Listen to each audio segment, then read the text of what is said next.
안녕하세요. 김미선입니다. 네. 제가 어머님들도 또 오랜 시간 들으시고 계시고, 저도 또한 다음 수업이 있어서 좀 빨리 진행을 할게요. 네. 근데 드릴 말씀은 좀 많아요. 왜냐하면 우리 애들이, 제가 지금도 매해 해왔고, 또 지금도 우리 과학고 영재고 친구들 수능 준비 시켜주고 있거든요. 근데 이제 막바지에 들어오는 친구들도 있어요. 9편 끝나고.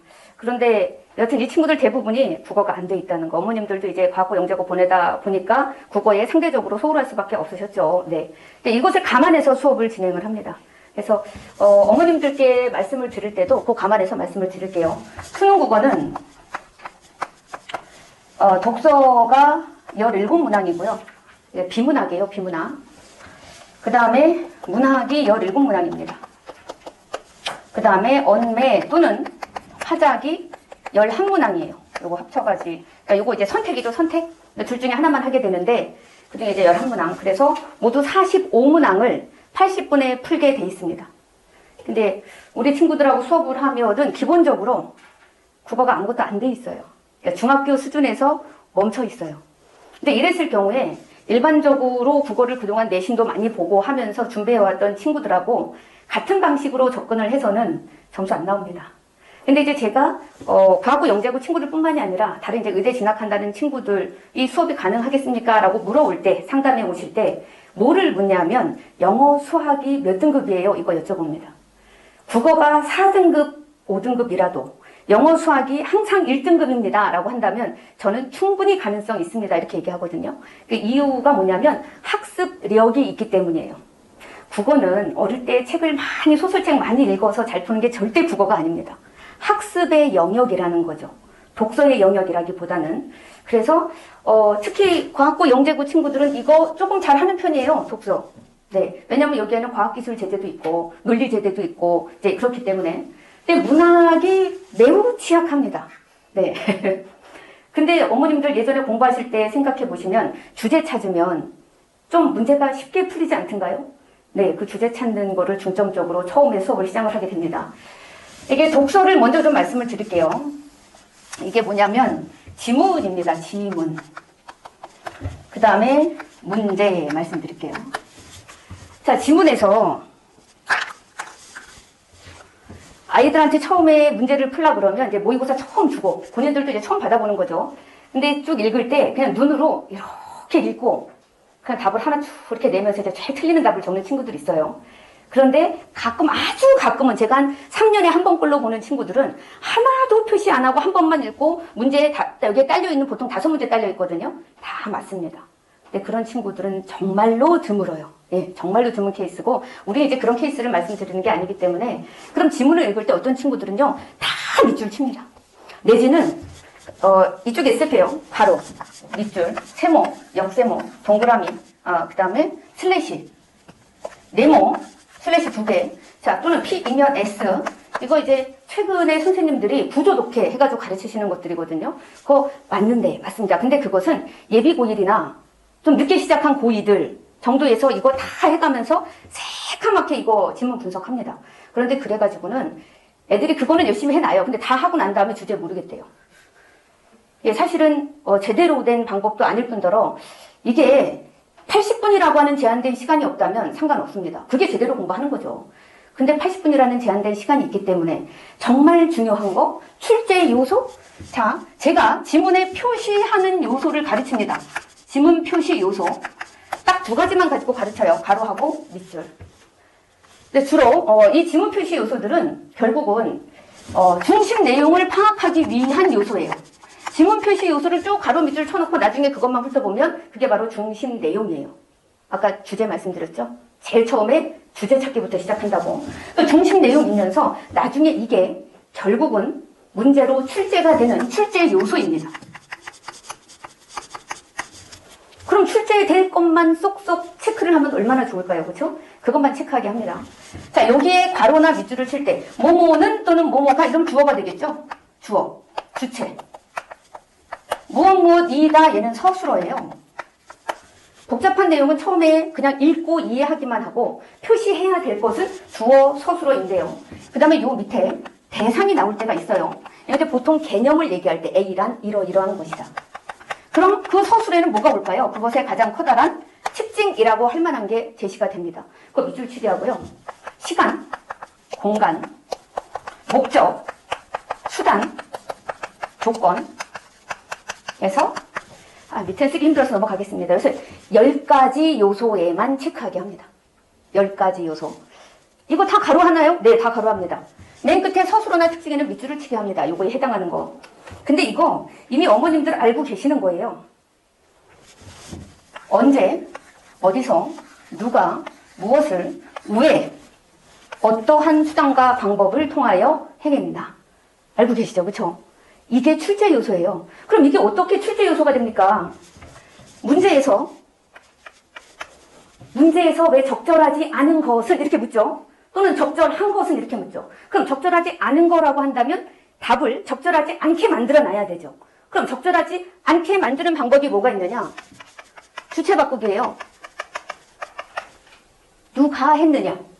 A학자와 A라고 하는 대상에 대해서 B학자와 C학자가 얘기를 하고 있다면 B학자는 이렇게 얘기했다, C학자는 이렇게 얘기했다. 이 두 사람 바꿔놓습니다. 주체 바꾸기. 두 번째, 개념 A학자에 B개념과 C개념이 있어요. 이 개념을 바꾸고 설명을 바꿔놓습니다. 따라서 두 번째, 대상 바꾸기예요.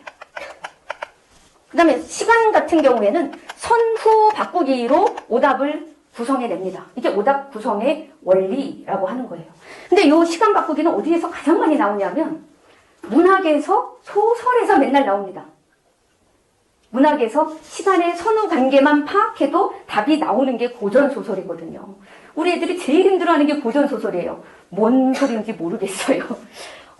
김공, 김상공, 김생? 아주 똑같은 장면에 왜 김공과 김생이 같이 나오나요? 뭐 이렇게 얘기를 해요. 근데 이제 공이라고 하는 건 관직을 가진 사람에게 붙여주는 존칭어이고, 생이라고 하는 게 정말 많이 나오거든요. 김생, 이생, 양생. 생은요, 학생의 줄임말입니다. 그러니까 이런 것들이 안 돼 있는 거죠. 그래서 그런 가장 기본적인 것들에 대해서 반드시 체크해 줄 게 뭔지 저는 알고 있어요. 우리 애들이 잘 안 들어본 것들. 근데 여하튼 고전소설에 어떤 사건 전개의 순서라고 하는 것은 언제나 출제가 됩니다. 자, 그 다음에 공간도 마찬가지이고, 그 다음에 이거 말고 인과라고 하는 것도 있어요. 원인과 결과. 원인과 결과를 바꿔놓습니다. 근데 원인과 결과가 보통 붙어 있죠. 붙어 있을 때 바꿔놓으면 애들은 잘 알아차리지 못합니다. 그러니까 이런 것들이 모두 문제, 다시 말하면 오답, 문제에서 오답을 구성하는 원리입니다. 만약에 적절한 것은 그럼 네 가지를 적절하지 않게 만들겠죠? 이 방법을 통해서. 이거 똑같아요. 이게 목적과 이번 6평의 맨 마지막, 올해 6평의 맨 마지막 문제가 목적과 수단을 바꾼 거였어요. 목적과 수단 바꾸기. 이게 총 10개인데요. 오답 구성의 원리가 정말 10개밖에 안 됩니까? 네, 10개밖에 안 됩니다. 저는 정말 오랫동안 국어를 가르쳤거든요. 끊임없이 오답을 만드는 방법이 무엇일까? 그동안에 새롭게 만약에 내신이라 할지라도 어떤 선생님께서 새로운 방법을 통해서 오답 만드는 방식을 낼까? 항상 업데이트를 시켰어요. 그래서 결국 최종적으로 만들어낸 게 이겁니다. 그러니까 이것도 알아내게 된 거죠? 아, 이런 것들을 묻고 있구나. 근데 이거를 표시했더니 결국 그게 중심 내용이었구나. 라고 하는 거 알게 된 거죠? 똑같습니다. 언제나 같아요. 그러니까 아이들하고 이 수업하고 나서 모의고사를 본 거를 본인이 가져오거나 이러면 되게 신나서 가져오거든요. 예전에는 뭔 소리인지 하나도 몰랐는데 진짜 그런 것만 묻던데요. 아니 이런 걸 안 물으면 시험이 아니죠. 기본적으로 알고 있어야 되는 건데 사실 이거는 왜 이제 영재고 과학고가 아니라 일반고 학생들조차도 이렇다는 사실을 잘 모릅니다. 현대시 300개는 알아야 되고 현대 소설 100개는 알고 있어야 된다. 그거 다 공부하거든요. 물론 다 하지도 못하지만 엄청나게 많은 양을 공부해서 내가 국어 문제를 풀어야지 하거든요. 그럼 이거를 제외하고 문학을 볼게요. 이제 지금 독서에 대해서 지문이 이렇게 되고 그 다음에 어디에 표시를 할 것이며 이랬을 때 표시하는 게 몇 개 되지 않습니다. 일단 뭐가 출제될지 이미 알면서 지문을 읽게 되는 것이고 그 다음에 어떻게 하면 주제를 파악하는 것이고 그것을 모두 배우게 됩니다. 그 다음에 이제 문학으로 넘어가서 문학은 시와 소설과 그 다음에 수필, 시곡이 현대시, 고전시, 현대소설, 고전소설 얘는 필수적으로 나는 거고요. 그 다음에 수필이나 시곡은 선택적으로 나오게 돼 있습니다. 근데 여기에 대해서 문제 유형을 모두 소트를 해보면 딱 3가지 문제 유형밖에 없어요. 첫 번째가 표현상의 특징. 가와 나의 공통점으로 알맞은 것은 이렇게 묻는 문제 있습니다. 근데 이 표현상의 특징이나 시면 표현상의 특징이 되겠고요. 소설 같은 경우에는 서술상의 특징 이런 문제를 묻습니다. 얘는 절대 빠지지 않습니다. 근데 이게 가장 많은 국어적인 개념을 알아야 푸는 문제예요. 왜냐하면 뭐 시만 먼저 말씀드리면 뭐 운율을 형성하는 요소, 그 다음에 심상의 기능, 그 다음에 시를 써 내려가는 순서, 시상 전개 방식, 그 다음에 맨 마지막에 주제를 효과적으로 표현하기 위한 여러 가지 표현 방법. 일반 학교에서 3년 내내 배우는 거 이겁니다. 3년 내내. 의인법, 독백체, 대화체 이런 것들 있죠. 근데 요거 3년 내내 배웠는데 예를 들어서 제가 아이들한테 국하야 너는 너희 3월 동풍 다 지내고 낙묵한천에 내 홀로 피었니? 라고 되어 있는 시조가 있어서 요거 가지고 묻습니다. 애들 초등학교 5학년 때 배운 게 의인법이에요. 이게 의인법이 쓰였을까 안 쓰였을까 한번 생각해 봐라 라고 한 다음에 물으면요. 아무리 제가 그냥 그 일반고의 탑클래스 친구들한테 물어도 항상 절반으로 나뉘어집니다. 이 상황은 뭐를 가리키냐면 실제 시험 볼 때는 내적 갈등을 하게 된다라는 상황이에요. 그러니까 본인이 알고 있어도 알고 있는 것 같은데 막상 적용하려면 이게 맞나? 틀리나? 내적 갈등하게 되는 거죠. 그럼 그게 실력과 결과로 이어지는 거죠. 자, 요거는 의인법이 쓰였습니다. 애들한테 안 쓰였다라고 하는 애들한테 왜 안 쓰였니? 라고 물으면 이렇게 대답을 하죠. 사람처럼 국하가 뭔가 움직이거나 사람의 행동을 하지 않아요. 이렇게 얘기합니다. 국하냐? 국한 가만히 있고 너는 왜 혼자 폈니? 라고 묻고 있잖아요. 국하가 아무것도 안 하는데요. 이렇게 얘기를 해요. 근데 이게 중학교 3학년 때까지 그렇게 가르칩니다. 네. 근데 그러면 의인법이라고 하는 것의 정확한 개념이라고 하는 건 뭐냐면 대상에게 인격을 부여하는 거예요. 대상에 인격을 부여. 그럼 대상에 인격을 부여한다는 건 뭐냐? 국하를 사람 취급한다는 거죠. 내 말을 알아들을 거라고 생각하는 거죠. 그래서 얘는 의인법이 쓰였다. 똑같이 요거를 가지고 독백체, 대화체, 인지, 대화체, 인지. 이거 중학교 1학년 과정에 나오거든요. 저희 딸내미가 지금 중학교 3학년인데 중학교 1학년 과정에 나오더라고요. 계속 나옵니다. 고3 시험에도 나와요. 네, 수능에도. 요거 좀 물으면 이것도 또 똑같이 절반 나뉘어집니다. 누구는 대화체, 누구는 독백체. 자, 근데 이거는 대화체예요. 그럼 이제 독백체를 주장했던 친구들이 이러죠. 국가가 대답 안 하잖아요. 이렇게 얘기를 합니다. 근데 그거는 대화이고. 자, 그럼 대화체는 뭐냐? 대상에게 말을 건네는 어투예요. 이게 대화체거든요. 그럼 이거 가지고도 사실은 마음에 결정이 안 됩니다. 그럼 정말 시험의 그 순간에 마음의 결정을 내리기 위한 답의 기준은 뭐냐? 답의 기준은 청자 설정의 유무입니다. 그래서 청자라고 하는 건 듣는 이거든요. 듣는 이를 설정하는 순간 대화체.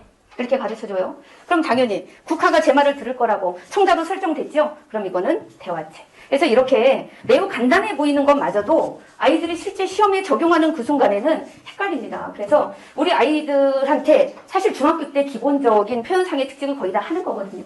실제로 그래요. 제가 우리 아이 거를 보니까 다 나오네? 이런 생각이 들더라고요. 그것을 끄집어 올려서 아주 간단하게 체계적으로 정리를 해준 다음에 그럼 이거를 실제로 작품에 적용을 해보자 라고 하는 게 이 시간입니다. 그 다음에 두 번째 시간은 시어의 의미 또는 소설에서 기억에서 미음에 대한 이해 문제입니다. 이해로 적절하지 않은 것은 이렇게 묻는 문제가 있어요.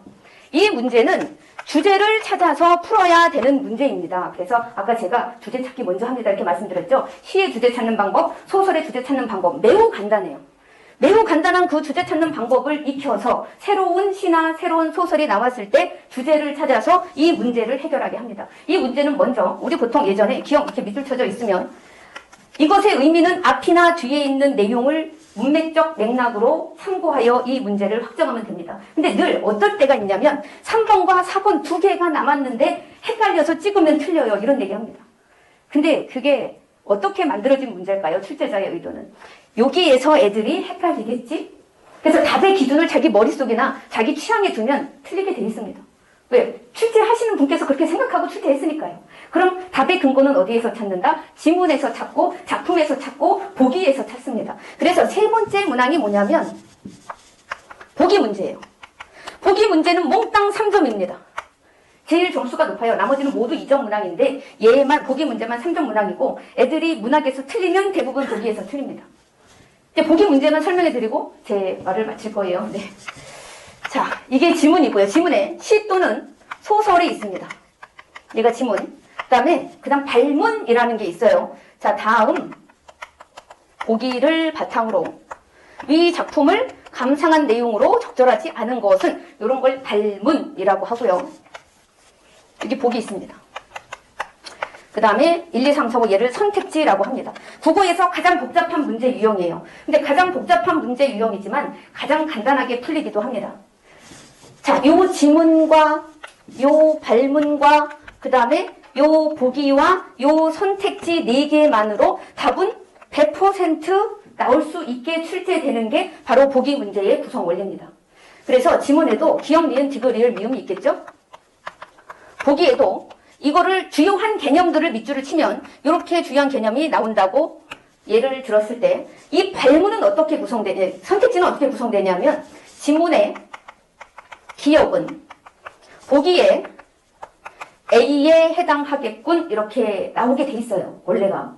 그러면 일단 지문의 기역이 그대로 잘 내려왔는지 이거 찾아보고 두 번째 보기에 A가 그대로 잘 내려왔는지 요거 찾아봐야 됩니다. 이게 2단계예요. 1단계, 2단계 둘 다 맞으면 3단계 앞에 내용이 뒤에 있는 보기의 얘기를 충족하고 있는지 이게 3단계입니다. 근데 이때 이 오답을 만드는 원리가 있을 거 아니겠습니까? 이겁니다. 똑같아요. 소설에서 내려올 때 주인공 바꾸거나 인물 바꾸거나 그 다음에 대상 바꾸거나 순서 바꾸거나 아니면 이 사건이 벌어진 공간 성 안에서 궁궐에서 성 밖에서 번숫가에서 이렇게 실제로 고전 문제를 낼 때 네모 해놓고 공간을 쭉 적어 놓은 다음에 어디에서 벌어진 일이냐 이거를 묻습니다. 그래서 그럼 이거 할 때도 마찬가지로 저렇게 오답 구성 원리가 똑같이 적용되나요? 10개가 모두 똑같이 적용이 됩니다. 그래서 사실 우리 소설에서도 누가 언제 어디서 무슨 일을 한 건지 이거 다 추출해낼 수 있잖아요. 이 6개를 몽땅 추출하는 게 아니라 만약에 비문학이라고 한다면 어떤 연구 대상에 대하여 A학자, 누가 A학자와 B학자가 어떻게 설명했다라고 나오죠. 그럼 이 3요소가 얘의 주제에 해당하는 거예요. 소설도 똑같습니다. 소설하고 시도 같아요. 시는 왠지 관념의 나열이고 매우 이렇게 생각할 수 있고 저렇게 생각할 수 있는 것처럼 여겨지죠. 근데 그렇게 해서는 오지선다의 답을 낼 수가 없겠죠. 반드시 미리 알려준 기준이 있습니다. 그 기준에 따라서 답이 되고 안 되는 것이 논리적으로 명확하게 근거를 가지고 있어야 출제될 수 있는 거예요. 그러니까 그러한 근거를 제가 아이들하고 학습을 합니다.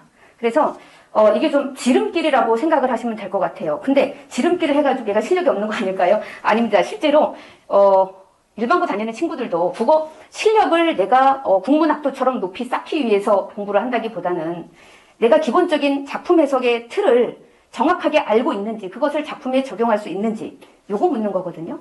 그 다음에 비문학 같은 경우에도 똑같습니다. 내가 상식적으로 많이 알아서 이 지문을 이해해서 내 생각에는 이게 아닌데요. 그럼 제가 이렇게 얘기해 줍니다. 네 생각은 필요 없어. 왜냐하면 국어 시험의 가장 기본적인 취지는 뭐냐면 상대가 필자가 하는 말을 정확히 먼저 알아듣는 것 그런 경청의 자세 그런 다음에 자기 생각을 그 다음에 얘기하는 거예요. 근데 사회생활을 하다 보면 사실은 본인이 하고 싶은 말만 하는 경우가 상당히 많아요. 그러니까 이런 것을 방지하는 게 바로 국어 교육의 취지이거든요. 그래서 네 생각은 최대한 접어두고 만약에 헷갈린다. 그럼 어디로 간다? 지문으로 간다. 지문 가서 찾는다. 답의 근거는 지문에 있다. 이 안에 답이 있다. 그 다음에 여기 없다. 그러면은 얘 같은 경우는 여기에 답의 근거가 있고 얘 같은 경우에는 여기에 답의 근거가 있다.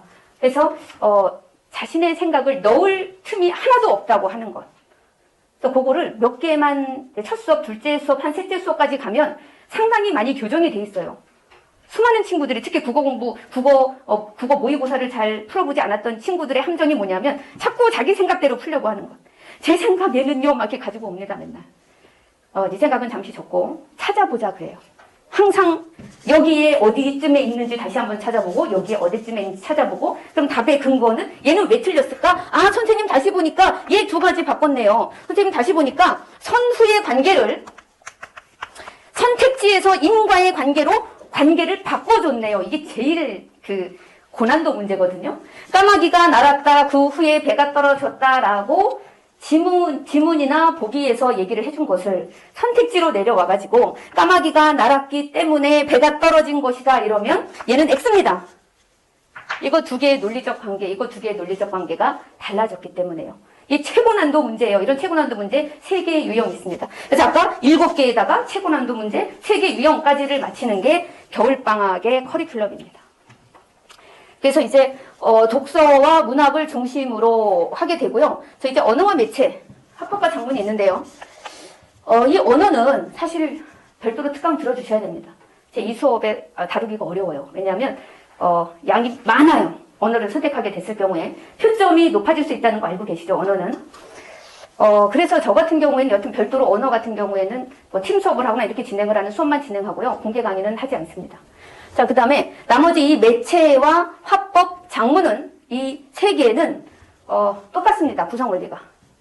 매체는 조금 달라졌는데요. 만약에 화법, 장문에서 토론이 있어요. 이 토론을 TV에서 하게 되면 매체입니다. 네, 크게 다를 바가 없는 문제예요. 문제 구성 원리. 그 다음에 그것도 똑같아요. 오답 구성 원리. 똑같습니다. 그래서 이런 것들을 적용하는 수업이기 때문에 저것은 제가 중간중간에 넣어서 하게 될 거예요. 별도로 화법 장문 매체라고 하는 시간을 한 3시간 정도 중간에 반드시 수업을 하겠지만은 그 전에라도 조금씩 넣어서 진행을 하게 될 거고요. 다만 언어가 다시 말하면 문법이거든요. 문법에 대해서는 별도의 대책을 마련을 하셔야 될 것 같아요. 그리고 이제 제가 일요일날 7시에서 10시까지 제 본 수업을 진행을 하면 10시부터는 지금 진행하고 있습니다. 그렇게. 예, 수능이 다가오면 그렇게 진행하는데 겨울방학 때는 잘 안 하려고 하는 친구들도 있더라고요.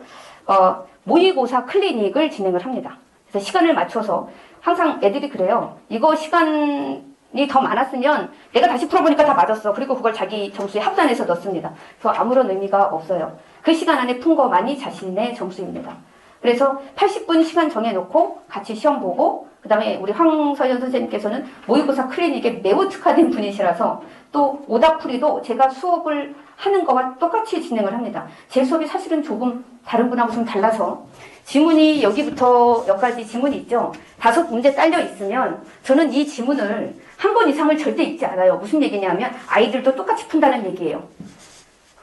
문제 먼저 보고 지문 보는 것도 아니고 지문 먼저 보고 문제 보는 거 절대 아닙니다. 방법이 있습니다. 그래서 한 번만 읽고 5문제는 모두 해결할 수 있어야 되는데 이 알고리즘을 저희 황소연 선생님께서 똑같이 구현하십니다. 그래서 그것을 지속적으로 연습을 하는 시간이 바로 이 시간이에요. 소설도 마찬가지예요. 소설 상당히 길거든요. 그거를 다 읽고 나서 문제 보면요 머리 안 남아 있어서 다시 갑니다. 또 찾으러 다녀야 돼요. 이래서 많은 시간 허비하고 머릿속에서 막 엉클어지거든요. 소설도 한 번만 읽으면 끝까지 지문을 읽으면 답은 다 나와 있습니다. 문제 다 풀려 있어요. 이 알고리즘을 똑같이 구현하십니다. 그래서 그것을 익히는 시간이라고 생각을 하시면 되고 만약에 수능국어의 뜻이 있으시다면 조금 더 아이들한테 열심을 내게 해서 그 수업까지를 하는 게 완성도를 높일 수 있는 길이라고 말씀드릴게요. 이제 제 설명은 여기까지 하겠습니다. 질문? 네. 저희 커리 이거는 주 몇 회 수업 그건가요? 맨 마지막. 네, 맨 마지막에 있는 수능 제일 커리큘럼도 있는데. 이게 저희 표준 시간표라서 네. 왜냐하면 우리 친구들은 좀 특별한 케이스라서 방학까지 일단 하고 그 다음에 1학기 동안에는 내신에 좀 집중을 해야 될 것이고 여름방학 때 다시 수업을 하고 그 다음에 이제 9편 끝나고 나면은 또 다시 또 집중적으로 하게 되거든요. 이제 그 커리큘럼으로 진행을 할 거예요. 그리고 제가 지금 말씀드린 것은 이게 겨울방학 커리 말씀드린 거고 여기 지금 이렇게 나와 있는 거는 제가 일반고 학생들 이제 매주 오는 친구들일 경우에 이렇게 진행합니다라고 말씀을 드린 거예요. 저희가 9회 정도 만약에 일요일에 한다고 하면 9회 정도 획타가 나올 수 있거든요. 네네. 겨울에 만약 주 1회를 해서 한다고 하면 네. 한 이때 요 지금 말씀하신 파트를 네. 일단 개념 훈련시키는 걸 하신다는 거죠? 네. 근데 9회밖에 안 되나요? 저는 조금 더. 를 생각하시는지 몰라서 네. 이 파트들을 다 제가 그동안은 12주 정도를 해왔었거든요. 겨울방학 때. 근데 9회. 그거는 또 얘기를 하면 되는 거라서 그래서 네. 여쭤보는 게 네. 몇 회로 이게 진행이 되는 커리인지 12회 정도면은 매우 좋아요. 왜냐하면 이게 시일 경우에 한 번 수업으로 끝납니다. 네. 소설일 경우에 또 한 번이죠. 소설할 때 수필과 시곡 함께 해버립니다. 아니, 문제 구성 원리가 똑같아요. 묻는 방법도, 그 다음에 우리가 답을 찾는 방법도 똑같기 때문에 같이 진행을 해서 이게 6주이고요. 그 다음에 저 비문학은 사실은 애들이 문학을 처음엔 더 어려워하지만 나중에 수능 보기 직전에는요, 비문학 때문에 난리가 납니다. 결국은 비문학이거든요. 그 등급을 바르는 것도 비문학에서 결정이 됩니다. 그래서 저 비문학은 6회 정도는 좀 해주셨어요. 만약에 정 안 나오면은 이거를 줄일 수밖에 없어요. 여름방학에 자식도 하자 이런 식으로 할 수밖에 없을 것 같아요. 네. 대선생님, 그 수업 시간 했던 유형의 문제들이 숙제로 또는 보충 문제로 나온다고 보면 되나요? 어떻게? 수업 시간에 한 것에 대해서만 문제를 숙제를 냅니다. 이게 연관성이 없는 수업은, 없는 숙제는 절대 하지 않아요. 네. 유형의 문제에 대해서 네. 보충 문제가 요거 하고 난 다음에 요게 대해서만 숙제하고, 요거 하고 난 다음에 요 문제만 50개, 요 문제만 50개.